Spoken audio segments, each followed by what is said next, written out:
Bonjour mes délicieux co-créateurs, c'est Lilou, je suis au Salon Zen de Paris en compagnie de Vincent Cespedes. Oh là là, que c'est bon de se retrouver ici, hein, après ce carton de la première vidéo, 100 000 vues. Ouais, c'est vrai, incroyable.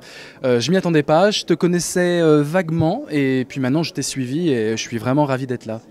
Ouais, c'était vraiment une belle vidéo sur ton autre film, L'homme expliqué aux femmes. Mon autre Ton livre. Pardon. Mais c'est un film, un livre, c'est pareil, c'est la même énergie, la même dramaturgie. L'homme expliqué aux femmes, exactement. Et comment tu expliques que ça a tellement plu cette vidéo? Moi je pense qu'il y a eu un propos qui tombait bien dans la désespérance aujourd'hui ou l'interrogation qu'ont les gens sur leur amour, leur couple, leurs problèmes conjugaux, leurs amants, leurs maîtresses, etc. Je pense qu'on a essayé d'apporter une parole un peu fraîche qui dit voilà, l'amour c'est de la création et chacun doit créer comme il le sent et pas comme on lui dit de créer. Donc il n'y a pas de normes dans l'amour. C'est toujours un message qui fait du bien parce que ça nous remet dans notre autonomie amoureuse et ça c'est important. Ouais. Alors comment tu choisis le titre de tes livres, enfin le sujet de tes livres, parce que là le petit dernier qui vient de sortir il y a 2 jours, l'ambition sur l'ambition, hein, ou l'épopée de soi, c'est ton 15e. Pourquoi tu as décidé de parler de l'ambition d'un seul coup? Simplement parce que c'est un gros mot en français, l'ambition. Ambition, c'est tellement un gros mot qu'il faut préciser ambition noble ou ambition généreuse, mettre un petit adjectif pour préciser que c'est pas l'homme qui a les dents qui rayent le plancher, mais c'est quelque chose qui peut faire avancer l'état du monde. Et donc ça m'intéresse parce que c'est un mot tabou, surtout en France. Hein. En Amérique, c'est l'inverse. Ambition, tout le monde est ambitieux. Et du coup, on dilue aussi la notion d'ambition. En fait, l'ambition, c'est pas trop ce que c'est, mais on en parle tous les jours. J'étais sensible, j'ai mis 3 ans pour l'écrire, ce livre. J'ai compulsé des centaines de biographies de personnages ambitieux, des correspondances. Qui ça Ça va de Jules César à Rihanna. Hein. Ah oui, le spectre est très large. Ah oui, les ambitieux, il y en a dans le sport, il y en a dans la science, il y a des hommes politiques, bien sûr. Toi-même, je pense que tu es aussi ambitieuse d'une certaine façon. Côté humaniste? J'espère, je pense. Vu le public que tu as et vu les commentaires, je pense que c'est ça. L'ambition, c'est ne pas être content du présent, quelque part. Se dire, le présent pourrait être mieux. Ça, c'est la base de l'ambition. Ça pourrait être mieux, on pourrait aller plus vite, plus fort, gagner plus d'argent, ça c'est une certaine forme d'ambition, mais on pourrait avoir plus de justice, on pourrait changer la société, on pourrait avoir plus d'amour dans le monde. L'ambition, c'est toujours l'opposé du narcissisme, quelque part. Le narcissique, c'est celui qui est très content de lui, qui se regarde dans le miroir et qui se noie dans son image. L'ambitieux, il n'est pas content de lui. Il aimerait pouvoir le devenir, hein, dans le futur. Mais là, dans le présent, il se dit, il y a quelque chose de décevant. Et ça, c'est très intéressant. On parle tout le temps de l'ambition, c'est notre tabou. Vous savez, tu sais, le tabou, c'est toujours, il revient de façon refoulée, il nous démange, il nous dérange. C'est compliqué, on est obsédé par cette notion. On parle tout le temps de projets ambitieux, tout projet est dit ambitieux, on ne sait pas comment créer de l'ambition collective, en entreprise on ne sait pas comment insuffler de l'ambition à l'équipe. Donc voilà, c'est une question qui est vraiment une question paradoxale, qui fait grincer des dents et qui finalement n'avait pas un traitement philosophique depuis 2500 ans. Car ce livre est le premier livre théorique sur l'ambition depuis de tout temps. J'ose l'affirmer, qu'on me démente, hein, qu'on m'explique le contraire. Il y a beaucoup de livres californiens qui nous expliquent les lois du succès, comment réussir, etc. Mais ce n'est pas une théorisation philosophique sur l'ambition. Là, je fais de l'ambition une catégorie philosophique. Mais souvent on est cassé, et c'est pour ça peut-être en France où c'est pas autant, ça prend pas autant, où on a peur de l'afficher, il y a la jalousie, on se sent cassé, on n'ose pas, les gens l'interprètent mal, il y a un mal-être vis-à-vis de ça. Oui. En fait, le problème de l'ambition, c'est le problème de la démocratie.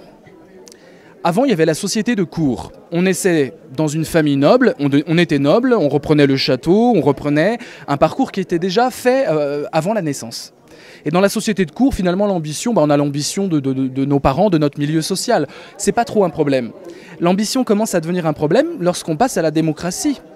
Lorsqu'on passe à la méritocratie, c'est-à-dire en fonction des compétences, pas de ta naissance, mais des compétences que tu développes, de ta façon d'être, des diplômes que tu as, en France c'est beaucoup ça, alors tu as le droit d'avoir les plus hautes ambitions, il n'y a pas de limite à l'ambition. Évidemment, le problème quand on est un peu dirigeant, décideur, c'est qu'on veut que nos enfants soient aussi dirigeants et décideurs. C'est un peu ce qui s'est passé en Inde. Vous savez, l'hindouisme avant, l'hindouisme dans les textes, le vrai hindouisme, c'est pas une société de caste. On est guerrier pas parce que papa est guerrier, on est guerrier parce qu'on est compétent pour être guerrier. On est brahman parce qu'on est compétent pour diriger les hommes et avoir une réflexion profonde. Et en fait, comme les parents ont voulu finalement choyer leurs petits rejetons, ils ont dit finalement ça dépend de la naissance, il y a quelque chose qui passe, et ça s'est transformé peu à peu, mais c'est un système qui a été dévoyé, un système à l'origine qui était méritocratique, et qui a été dévoyé en société de caste. Eh bien, l'ambition, c'est le même problème en France. On fait croire à tout le monde qu'ils peuvent être ambitieux, aux gamins de banlieue défavorisés, aux fils d'ouvriers, on lui dit « t'as le droit d'être ambitieux, tu pourras devenir journaliste, avocat, président de la République ». Et au bout du compte, il y a tout un parcours qui fait qu'on lui interdit cette ambition-là. Et une des meilleures façons de l'interdire, c'est de faire de l'ambition un gros mot. Alors, c'est pas un gros mot dans les milieux, je dirais, très favorisés. Il faut être ambitieux. Hein. On a de l'argent, papa a de l'argent, maman a de l'argent. Tu dois être ambitieux, mon fils. D'ailleurs, trouve ton ambition. Si tu n'en as pas, c'est un problème. Hein. Mais dans les milieux défavorisés, on a une sorte de publicité anti-ambitionnelle et une éducation anti-ambitionnelle, où finalement le but de l'éducation nationale, le but pas des profs, mais de l'éducation du système, c'est mon fils, tu es plein de curiosité, tu as 8 ans, tu es gourmand de la vie, à 16 ans, tu n'as plus envie de lire, tu es dégoûté de la vie et tu as un destin pessimiste. Voilà comment on brise l'ambition qui normalement est l'apanage de la jeunesse. Mais on la voit l'ambition pourtant chez les 17, 18, même après, ou de tout temps. Mais le problème c'est qu'on retrouve et on repart nous vers des schémas, des anciens schémas aussi. Il y a une guérison quand même, il y a un chemin personnel d'évolution et à dire non, j'ai envie de, pas de cette ascension, mais de vraiment m'exprimer et d'être. Et je pense que notre société, elle est vraiment dans ce besoin de s'exprimer, d'être soi-même. Mais moi, je le ressens en tant que fille de restaurateur. Après, il y a tous ces anciens mécanismes où quand on peut être immigré ou peu importe, il y a des choses qui sont là, qui nous bloquent quand même. En fait, au-delà d'humour, ambition. Tout à fait. Je pense la plus grande découverte du livre, quand j'ai commencé à compulser des centaines de biographies, à essayer de comprendre comment un Jules César, comment une Rihanna devenait ambitieux, j'ai découvert une chose extraordinaire.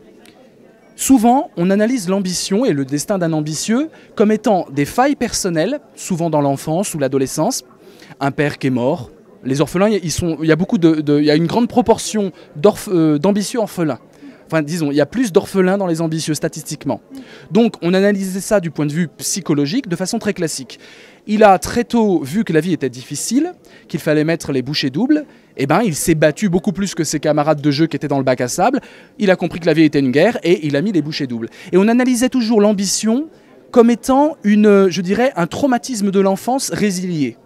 Une résilience personnelle. J'ai découvert dans ce livre, dans ce parcours philosophique, qu'en fait, c'est pas comme ça que ça marche. C'est jamais des failles personnelles qui rendent ambitieux. Parce que les failles personnelles, ça peut aussi nous briser, ça peut aussi nous casser, nous rendre inhibés. Perdre un parent, on peut se dire, mon Dieu, l'avenir va être très dur et j'ai peur de vivre. Et d'ailleurs, dans une fratrie où il y a un parent qui n'est pas là, il y en a peut-être un qui est ambitieux, mais les autres ne sont pas spécialement ambitieux. J'ai découvert qu'en fait, c'est la faille de ce que j'appelle un tuteur, un parent. Quelqu'un, un adulte qui est proche de l'enfant, qui est sur le mode de la confidence, de la transmission d'émotions, qui parle presque comme un adulte avec l'enfant, qui se confie sur ses douleurs, sur ses problèmes, sur ce que j'appelle son hélas.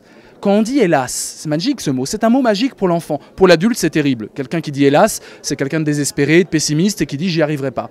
Mais pour l'enfant qui entend son parent dire hélas, mon père me dit hélas, ça veut dire quoi? Ça veut dire deux choses. Ça veut dire qu'il y avait quelque chose de génial. Parce que s'il y a hélas, il y avait quand même une vie meilleure. Et que j'ai pas, hélas, réussi à l'atteindre. Ce qu'il faut comprendre, c'est que dans tout hélas, il y a une promesse de mieux, il y a une promesse de plus. Mais le parent qui dit hélas à son enfant dit « moi, j'ai pas réussi.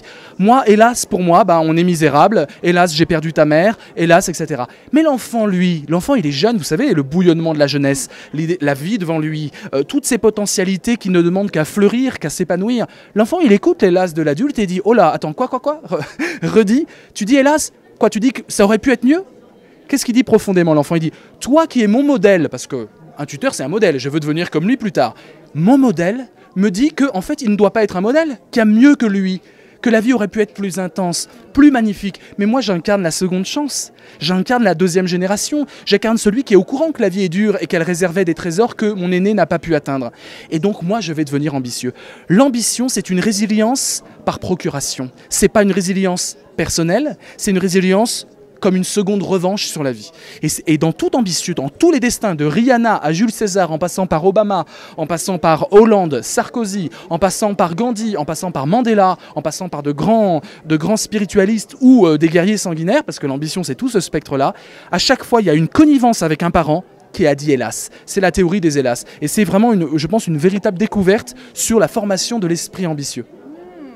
Très très intéressant. Un parcours comme Rihanna par exemple, tu t'es penché dessus? Oui, bien sûr, un parcours comme Rihanna. Alors, je crois elle naît dans la Barbade, famille misérable. Le père est toxicomane, alcoolique au dernier degré. Alors on pourrait se dire, mon Dieu, elle a eu un père qui souffrait, elle a souffert, donc elle est devenue ambitieuse. Pas du tout, c'est la mère qui souffrait. La mère souffrait du père. La mère souffrait de voir son couple s'effondrer alors qu'elle n'arrive pas à sauver son mari de l'alcool, qui d'ailleurs se montre violent, etc. Et donc Rihanna naît là-dedans, non pas parce que, je dirais, elle ne met pas les bouchées doubles dans la vie parce qu'elle aurait un père alcoolique, c'est parce qu'elle a une mère qui pleure. C'est parce qu'elle a une mère qui souffre et qui dit quoi? Qui dit ce mot magique, hélas. Hélas, ça aurait pu être mieux. Hélas, notre vie ensemble aurait pu être mieux. Et la jeune Rihanna entend ça et elle commence à mettre le turbo. Alors, peut-être que les biographes plus avertis sur la vie de Rihanna vont dire que finalement c'est le père qui disait aussi hélas. Je ne peux pas creuser loin parce que j'ouvre une brèche totalement nouvelle. Il faudrait revoir toutes les biographies pour essayer d'être à la quête de l'hélas. Il faudrait enquêter sur les hélas des grands hommes. On a tous des hélas. On a tous des hélas, mais il y en a peu qui ont des hélas revendiqués comme tels. Vous savez, en France, on a quelque chose de terrible qui est anti-ambitionnel. C'est si tu as des hélas, tu dois les taire parce que sinon tu vas écraser ton enfant. On a peur de dire hélas à l'enfant. On le dit un peu parce qu'on se plaint, parce qu'on est dans certaines formes de jérémiade. On sent que la vie pourrait être mieux, plus forte. Mais on fait attention en général. On fait attention à ne pas transmettre notre hélas à l'enfant parce qu'on a peur, c'est une superstition. C'est pas comme ça que ça marche, je viens de vous le démontrer. Mais en fait, on a peur, on se dit, si je lui dis que la vie, hélas, elle n'a pas réussi les promesses que j'aurais pu avoir, mon enfant va être déprimé. Mon enfant va se dire, oh là, la vie c'est noir, c'est dur, c'est fatigant. Alors qu'en fait, non, l'hélas c'est un booster magnifique pour l'enfant, à condition que l'hélas soit accompagné d'amour. Si l'hélas est accompagné d'amour, c'est-à-dire, je te le fais rapidement, hélas, je n'ai pas réussi ce destin merveilleux que j'avais, mais toi, je t'aime, et toi, tu vas réussir. Alors là, votre enfant, il va au sommet direct. Mais hélas, j'ai envie de dire, il y a deux autres façons d'accompagner l'hélas. Et la plupart du temps, c'est pas l'amour. Lorsque vous vous plaignez de votre existence, vous n'avez pas envie de dire « toi tu vas réussir », vous êtes dans quelque chose d'une souffrance et vous transmettez dans l'hélas, vous, en tant qu'adulte, une souffrance vécue. Et en général, l'hélas s'accompagne d'aigreur, de frustration, voire d'hostilité envers la vie et voire de colère. Et ça donne souvent, à 70% des cas, « hélas, je n'ai pas réussi ma vie » et toi, vu que tu es moins bien que moi, vu que tu es mon rejeton, vu que moi j'ai pas réussi et que toi tu es la deuxième génération, toi tu vas vraiment pas réussir. Et je dirais même tu n'as pas intérêt à réussir. Alors ça pourrait paraître scandaleux ce que je dis, mais quand on observe les biographies, eh bien on voit beaucoup de profils d'ambitieux comme ça. Des pères hostiles qui disent hélas pour leur vie et qui écrasent complètement leur enfant en disant t'as pas intérêt de réussir. Ou des mères perfectionnistes qui pourrissent la vie de leurs enfants. Évidemment, évidemment. Père-mère, là on a une parité totale. Et puis il y a une troisième forme d'hélas et de façon de le transmettre. C'est un hélas qui dit « Hélas, je n'ai pas réussi, mais la vie est tellement dure, mon fils, qu'on ne peut pas réussir dans la vie. Que nous, notre famille, notre clan, notre culture, on ne peut pas réussir. » Donc c'est pas hostile, je t'en veux pas, je t'aime bien, mais hélas, toi non plus, tu ne vas pas réussir. C'est une forme de culpabilisation par rapport au succès et à la victoire. Et ça, c'est la deuxième trouvaille du livre. C'est une trouvaille totale, qui consiste à analyser... Tu es passionné, Vincent, qu'il est passionné, c'est bon. Mais non, mais c'est l'ambition qui est passionnante. Il n'y a pas eu de livre avant, donc il fallait défricher. On a une machette, on traverse la jungle du concept et on doit trouver le trésor. Voilà. Donc c'est des morceaux de trésor. J'ai peut-être pas trouvé le trésor, mais il y a des morceaux de trésor. Qu'est-ce qui se passe quand vous me donnez une vision pessimiste à votre enfant en disant « Hélas, mais la vie est ainsi faite. C'est la fatalité, la vie est difficile. » Eh bien, votre enfant va avoir une culpabilité à réussir. Alors, il va tout faire pour réussir parce qu'en général, des parents comme ça disent hey, « Tu dois être le premier à l'école, mon fils. » Mais tu n'as pas intérêt à t'en vanter. Vous voyez, c'est une injonction paradoxale. Sois le premier, mais tu t'écrases. Le succès, c'est pas bien. Non. La morale chrétienne, une certaine morale chrétienne peut amener à ce genre d'injonction paradoxale et un peu schizophrène. Eh bien l'enfant va finalement être en position de réussir. Il aura écrit, si c'est un écrivain, un premier livre à succès qui aura été vraiment reconnu. Et ensuite, ou si c'est un acteur, il aura fait un film où il a été applaudi par la critique, par exemple. Ou si c'est un savant, il va écrire des théories à 20 ans, des théories extraordinaires. Et à partir du moment où le début du succès commence, il va tout faire méthodiquement pour échouer. Il faut qu'il monte un peu haut pour tomber d'encore plus haut, vous voyez. Donc, premier succès, et ensuite, il s'écroule par terre. Alors, je prends des exemples, et il y en a plein des exemples. On appelait ça, au temps de Freud, du masochisme social. Se vouloir souffrir. Mais en fait, c'est pas du masochisme, c'est une ambition. C'est une forme d'ambition d'échouer dans une sorte d'éclat vertigineux. Pourquoi c'est une ambition? Parce que ça prend, on va peut-être en parler, la méthodologie même de l'ambition. On tombe dans l'alcool, on tombe. L'alcool est très très utile en général, l'alcool, la drogue, pour gâcher un destin qui aurait pu être merveilleux. Il n'y a pas mieux. Il y a certaines maladies, mais on ne va pas faire de théorie sur le cancer, mais il y a certaines maladies qui peuvent se développer aussi, qui quand même sont le corps qui dit bah, maintenant c'est fini pour toi. Donc il y a aussi un caractère détestable. Il y a par exemple des ambitieux de cette trempe, des ambitieux de l'échec, qui font tout pour se griller avec tout Hollywood. Ils commencent acteurs fringants reconnus par le cinéma américain, et ensuite ils se brouillent avec tout le monde. Voilà, par problème de grosse tête. Hein. À un moment, il y a quelque chose, c'est l'ego, c'est des anciens mécanismes. C'est quoi? Voilà, la grosse tête qui est contre-productive, ça entre dans cette logique d'ambition. Donc après, il a fallu que je nomme ces 3 sortes d'ambition. L'ambition, le hélas transmis avec amour, ça donne une ambition humaniste, ça donne une ambition expressive. J'ai quelque chose en moi que je dois exprimer. C'est ce que j'appelle l'ambition expressive. Mais peu importe la gloire, peu importe le succès, je m'en fiche. J'ai quelque chose en moi que je dois exprimer, je vais tout faire pour l'exprimer. Ça, c'est une belle ambition en général. Il y a l'ambition, donc le hélas, transmis avec de l'hostilité. Attention, ne réussis pas. J'ai pas réussi, hélas, mais toi, tu n'as pas intérêt de réussir. Qui est, hélas, la plus fréquente. Alors ça donne l'ambition démonstrative. C'est-à-dire, je vais prouver à mon père, à ma mère, à celui qui m'a dit « attention », que je ne suis pas un moins que rien, que je peux réussir même mieux que lui. C'est une sorte d'ambition en concurrence avec ses aînés. Et c'est terrible parce que là, c'est l'ambition bling-bling. C'est l'ambition où je vais tricher, où je vais mentir, où je vais faire de la politique, notamment une certaine forme de politique un peu narcissique, justement. Hein. Et donc ça, c'est... Exemple ? Bah, exemple, tous les hommes politiques, en général, de ce qu'on a aujourd'hui, je mets à part quelques-uns. Mais quand vous voyez finalement Sarkozy et Mélenchon, c'est la même ambition démonstrative. Le contenu n'est pas du tout le même, le contenu politique, les partisans ne sont pas du tout les mêmes, mais c'est toujours moi je, regardez comme je suis, etc. Voilà, donc... Mais tout ça, c'est des bobos du passé, donc comment on peut changer le destin et faire que ce passé ou ce hélas qui a été dicté quelque part par les parents peut être transcendé? Ça ne peut pas être transcendé, c'est constitutif. Il y a bien sûr un travail... Une bonne nouvelle. Oui, mais c'est une bonne nouvelle, c'est une bonne nouvelle. L'hélas vous programme. Vous êtes programmé. Lorsque vous êtes dans l'hélas avec une complicité comme je vous ai décrit, vous êtes dans une urgence. Et toute ambition part d'une urgence intérieure. Vous dites, mon Dieu, il y a un coche que je ne dois pas louper. Mon aîné, il a loupé le coche de la vie meilleure, de la vie plus belle. Moi, je ne vais pas le louper. Et ça fait développer une urgence. Alors vous avez le choix de faire quelque chose avec votre urgence ou pas. Et là, il y a toute la palette des possibles. Là, il y a vraiment du choix. Je suis un peu sartrien. Hein, on peut s'engager dans la vie, on a toujours le choix. J'ai une urgence. Je sais que la vie est un défi. Mes camarades ne le savent pas. Moi, en future ambition, je sais que c'est un défi. Et il va falloir se battre, mais je ne sais pas comment je vais remporter ce défi. Je ne sais pas. J'ai qu'un exemple d'échec à côté de moi. J'ai pas un exemple de succès. Qu'est-ce qu'on fait de cette urgence? On la transforme en passion. On va se passionner. Alors, ça peut être se passionner pour le développement de l'âme cosmique humaine. C'est un peu ton ambition. Ça peut être se passionner pour le tennis, l'ambition de Noah. Ça peut être se passionner pour la science. Peu importe l'objet de la passion, il faut que je mette cette urgence existentielle dans un objet.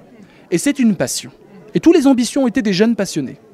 Diderot, c'était la passion de l'étude. Il a fait l'encyclopédie, c'est pas mal. Mais c'était la passion de l'étude. Diderot à 30 ans, je dis ça parce que c'est les 300 ans de Diderot, la naissance, il aurait 300 ans le 5 octobre 2013.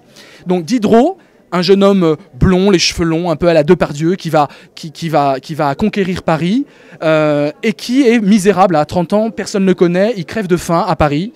Paris, c'est très difficile à l'époque, mais il est passionné. Et même sa santé, il passe un peu. Hein. Il est passionné par l'étude. Peu importe l'objet, on peut être passionné par les météorites, la chanson, peu importe l'objet. L'urgence existentielle se transforme en passion. Mais ça ne suffit pas pour être ambitieux. Il y a un 3e étage à la fusée. Parce qu'on peut vivre une vie de passionné. Oui. Quand on est ambitieux, on veut s'illustrer socialement. On veut être connu. On veut avoir un impact. On veut couper... Allez, allons-y carrément dans la mégalomanie.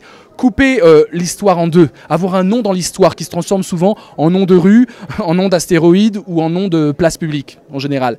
Mais quand on est ambitieux, on veut du politique. On veut s'illustrer. On veut que la police, la cité, nous reconnaisse. Et donc, il faut un 3e étage. Je crois que c'est la gélothérapie qui se met en place. Il faut un 3e étage à la fusée. Et ce 3e étage, c'est je suis passionné par un objet, je vais prendre ma passion pour objet. Je vais me passionner de ma passion. C'est ça l'ambition. C'est une passion de la passion. Je suis passionné de tennis. Bon, j'aimerais bien devenir champion de tennis. Je vais jouer au tennis, avoir un classement assez confortable, mais je ne veux pas briller, je ne veux pas la coupe, je ne veux pas le grand chelem. Mais je suis passionné par ma passion de tennis. Je vais lui consacrer toute mon existence. Mais j'ai l'impression qu'il y a aussi ce côté d'être un peu pris aussi et d'être tiré par cette passion. C'est-à-dire qu'on est en même temps, il y a une espèce de... On est guidé, on est possédé par ça. il y a quelque chose qu'on ne peut pas sortir de ces rails-là. Enfin, moi, c'est ce que je vois avec la télé de Lilou, ou, voilà, mes voyages et les interviews. J'essaye, mais je peux pas. De toute façon, je reviens toujours là. C'est pour ça que l'ambition est une espèce de folie. Parce que c'est monomaniaque l'ambition. Le matin, on se lève, on pense à ça. Le soir, on se couche, on pense à ça. On organise toute son existence à partir de ça. C'est pas le cas de tous les passionnés.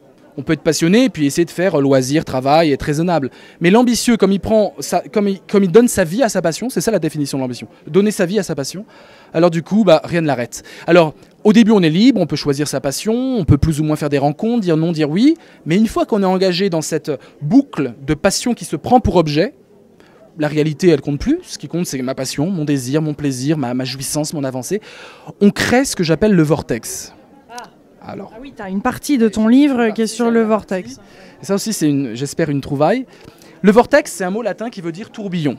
C'est un phénomène météorologique, un tourbillon, un cyclone, un ouragan. L'ambitieux devient un ouragan dans la vie. Un tourbillon, il emporte tout. Le moindre élément de vie est recyclé pour servir cette passion addictive qu'est l'ambition. Alors ça veut dire quoi? Ça veut dire que si je suis écrivain, je vais parler à tout le monde, à mes amis, à mes proches, et dire, tu sais, je suis en train d'écrire un livre, c'est génial, j'écris, et je vais en parler, et je vais même recycler mes amis. Tu pourrais pas me donner ton point de vue sur mon livre? Tu pourrais pas lire mon manuscrit? Tu pourrais pas m'arranger un rendez-vous avec tel journaliste? Ça, c'est rien, ça reste gentil, puisque ça reste de la liberté qui s'exprime et une passion qui s'exprime. Sauf que, si à un moment j'arrête d'écrire mon livre, tous ceux à qui j'ai dit j'écrivais un livre vont me dire t'avais pas un livre toi? Oh oh. Et ils vont venir vers moi et ils vont m'obliger à l'écrire. Le livre, ils vont me forcer. Et du coup, ma liberté initiale de dire j'écris un livre, c'est super, va devenir un truc où je n'aurai plus que ça en tête parce que mon vortex, mon réseau d'amis, les moyens que je mets en œuvre pour réaliser mon ambition va m'obliger. On est prisonnier de son propre vortex. On déclenche son vortex, mais après on devient prisonnier. Et ce qui fait que si tu arrêtes la télé des loups, je pense que tu auras beaucoup d'admirateurs complètement dépressifs et pleurés qui vont t'obliger, te menacer, te séquestrer pour que tu continues cette télé de loups. Voilà par exemple. Vous voyez, c'est pour ça que l'ambition, ça fait peur. Parce qu'une fois qu'on est lancé, plus rien ne nous arrête. Magnifique. Est-ce qu'il y a d'autres choses de ce livre? Je sais qu'il y a tellement de notions et tout. Tu veux finir par un petit message? Finir par un message. Ces trois types d'ambition que j'ai définis, l'ambition expressive, démonstrative et l'ambition censurante, se censurer soi-même, fait qu'il y a quand même un type d'ambition qu'il faut sauver là-dedans. Oui, c'est l'ambition expressive. C'est l'ambition de l'artiste, c'est l'ambition de l'humaniste, c'est l'ambition de Mandela. J'ai une idée, je suis capable d'endurer la prison sans scier, et je vais au bout de mes convictions parce que je sais que ça change la donne vers plus de justice. L'ambition expressive, c'est toujours soit plus de poésie si on est artiste, soit plus de justice. Ce sont deux synonymes pour moi. Et donc, cette ambition-là, elle est à sauver. Or, aujourd'hui, nous avons une école anti-ambitionnelle, nous avons une éducation parentale souvent anti-ambitionnelle. Je ne dois pas dire les lasses, je ne dois pas booster mon gamin. S'il aime le jeu d'échecs de façon frénétique, faut qu'il fasse aussi plein d'autres choses parce qu'il va devenir fou. Mon Dieu, il est passionné, il va devenir fou. On a des vieux réflexes où on ne veut pas donner les pleins pouvoirs à la passion au nom de la raison, la vieille raison. Eh ben, je pense qu'il faut qu'on libère cette ambition-là. Et même au niveau de la politique, même au niveau de la société civile, on doit s'organiser. Nos politiques nous déçoivent, nous devons nous organiser spirituellement, psychologiquement, philosophiquement et politiquement pour faire que l'ambition expressive puisse s'exprimer.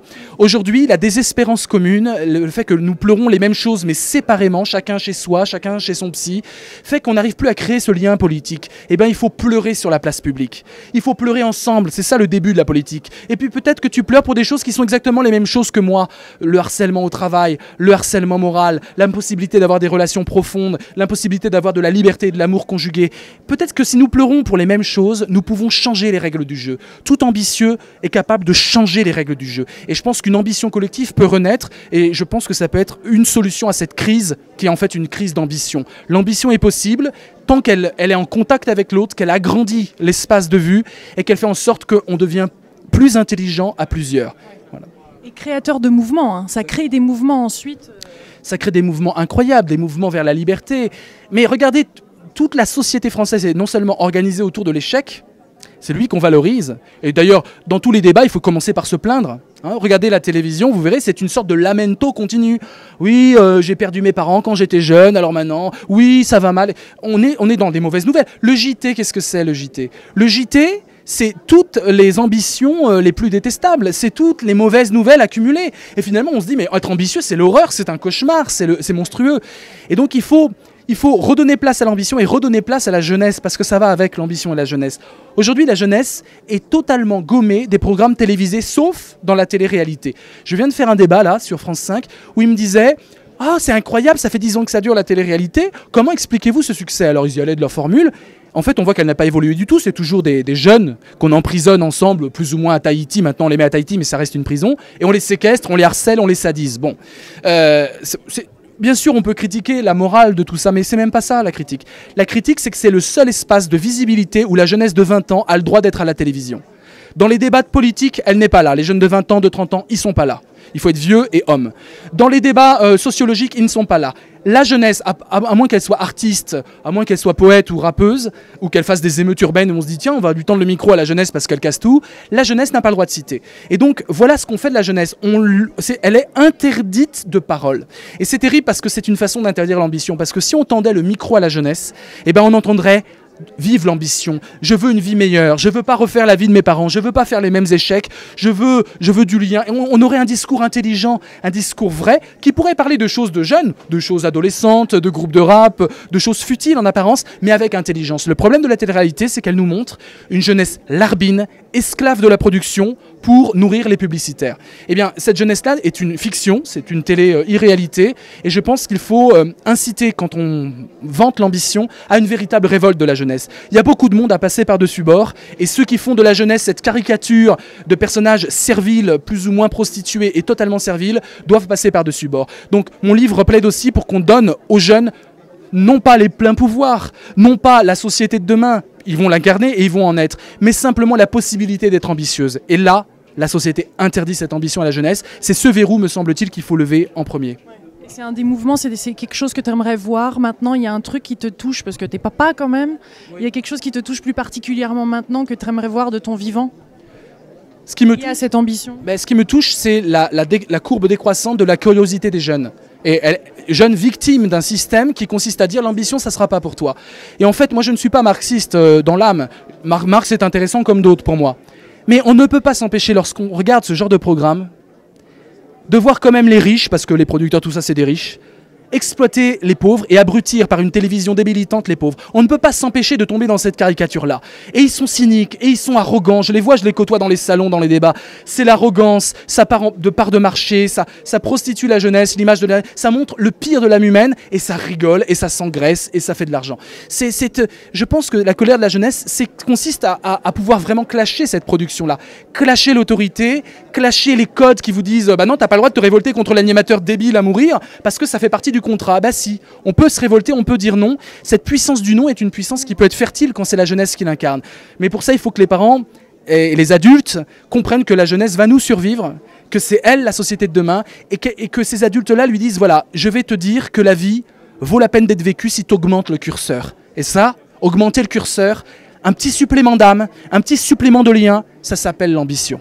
On doit aller vers une éducation ambitionnelle, bien sûr pas narcissique, bien sûr pas l'ambition détestable de j'écrase tout le monde et mon ego doit être au centre, mais je me connecte à tout le monde et on va peut-être changer la vie. Vouloir changer la vie en commun, c'est ça l'ambition pour laquelle je plaide, et surtout pour la jeunesse. Merci beaucoup Vincent, j'ai hâte de lire ce délicieux livre sur l'ambition ou l'épopée de soi. Bravo, merci. À très bientôt Lilou. À très bientôt à tous les délicieux co-créateurs qui regardent cette vidéo. Je vous fais plein de gros bisous du Salon Zen. N'hésitez pas à partager cette vidéo. Hein. On a un score à exploser là, c'est le petit côté. Faut dépasser les 100 000, soyons ambitieux. Merci Lilou, merci. C'est des beaux messages qui méritent d'être diffusés. C'est pas pour le score en lui-même, mais c'est sûr que ça fait du bien et ça nourrit l'âme. Merci. Merci beaucoup, à bientôt. Plein de gros bisous.